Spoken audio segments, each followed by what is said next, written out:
don't think that there is any strict formula for how often we'll do personal stories with the actors. Typically, it's born out of the story that you're doing.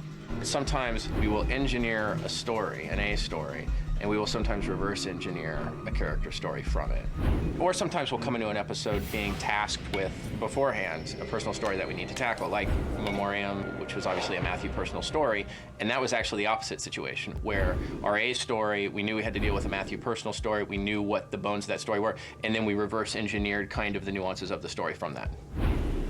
We start investigating a case that triggers something in Reid's memory. He can't tell if it's his overactive mind or what, but it concerns him because for the first time ever, a guy that has a pretty good memory can't remember certain facts about his life. He just has sort of vague impressions of what happened. My dream, the dead boy. I'm having different versions of it since I was a little kid. The case also takes place in his hometown of Las Vegas. So yeah, it's a whole fun family episode. It's like Thanksgiving with the Reids. I bet they're good at Jeopardy, those guys. I like this idea of trying to solve a crime and we don't even know if the crime existed.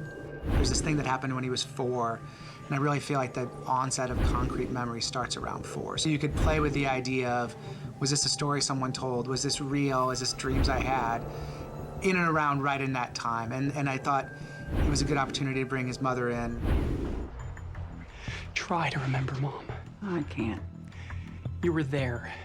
You watched Dad burn the bloody clothes. You had a dream. Diana makes the decision in this episode to go off of her medicine so that she can remember the incidences of his childhood and what happened. It was something really horrible happened, and she's been keeping it at bay. So she goes off her medication, which causes tremors and panic, but there's a moment of clarity that she's looking for.